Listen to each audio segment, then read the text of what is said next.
All right, guys, so today we're starting chapter 3. So 3.1 is parallel lines and transversals.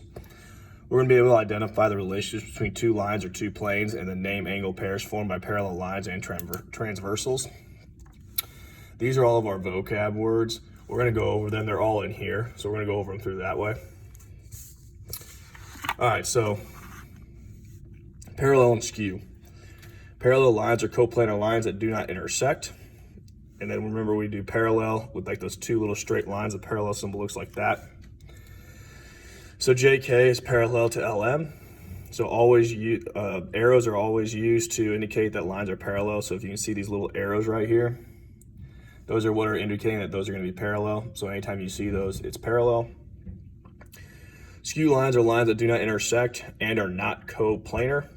So lines L and M are skew because we have two different planes, so they're not on the same plane, and then they're on, so line L is here and line M is here. Parallel planes are planes that do not intersect. So examples, A and B would be parallel, again, because they're running next to each other. Remember, perpendicular is like that, where they actually intersect at a 90-degree angle, and then parallel, they're running up and down or side by side or diagonally right next to each other. So parallel versus skew. In guided practice 1A, line FE is not skewed to line BC because these lines are parallel in plane BCF. So if we look at FE, which is this line right here, and it is not skewed to BC, it is right here. And the reason why, again, is because this plane in the middle here, they are on the same plane, and we have to have them not coplanar. Okay,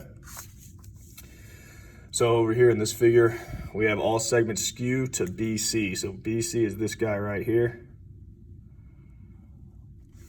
All right, so we're looking for all segments that are skewed to it. So we've got AF is skewed to it. It's not on the same, not going to be on the same plane, and they do not intersect. You also would have DE.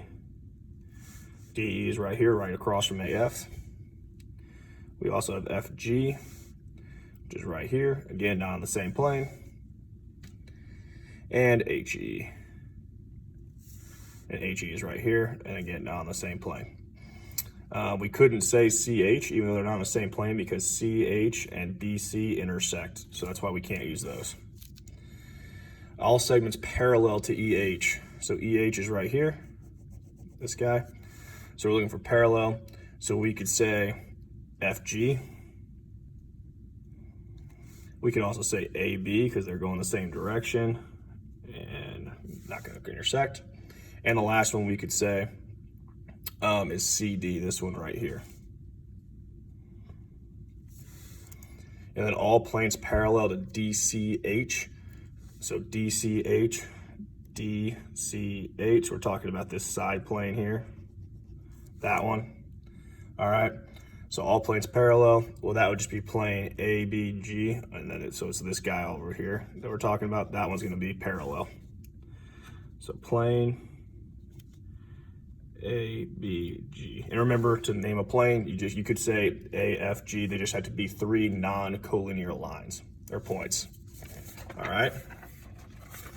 So here's some more vocab for you. 4 interior angles lie in the region between lines Q and R. So angles 3, 4, and 5, and 6 are all going to be interior angles. So as we can see in our figure right here, 4 exterior angles lie in the 2 regions that are not between lines Q and R. So if we look here, we've got 1, 2, 7, and 8. Consecutive interior angles are interior angles that lie on the same side of the transversal T. So there's our transversal. So our 2 consecutive interior angle pairs would be 4 and 5 and 3 and 6. Alternate interior angles are non-adjacent interior angles that lie on opposite sides of transversal T. So again, we got our transversal, and then we're looking at interior angles. So these 4, and they go, they're alternate interior. So 4 and 6 would be one, and then 3 and 5 would be the other pair. Alternate exterior angles, they work the same as the interior angles, except for now we're looking at the exterior. So we would have 1 and 7 and 2 and 8. And then corresponding angles lie on the same side of the transversal T and on the same side of lines Q and R. So we want them on the same side of this line, this middle line, T, it's on this side, or this side. And then they also need to be on the same side of lines Q and R. So angles 1 and 5 would be corresponding, 2 and 6 would be corresponding, 3 and 7 would be corresponding, and 4 and 8 would be corresponding. Go ahead and flip to the back. All right. So now on this one, these examples, we're going to classify the relationship between each pair of angles as alternate interior, alternate exterior, corresponding, or consecutive. So we've got 3 and 7. So I've got 3 and 7. Those are on the interior of those lines, and they're across from the transversal. So those are going to be alternate. Let me just rewrite that. Alternate interior angles. And then we got 5 and 7. So we got 5 and 7. They're on the same side of this line. And so they are going to be corresponding.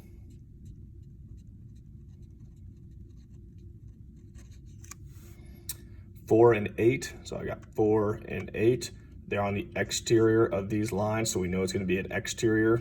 And then they're across the transversals from each other. So they're going to be alternate exterior angles. And then 2 and 3, I have 2 and 3 here. They're on the same side of the transversal, and they're both interior angles, so they're going to be consecutive interior angles.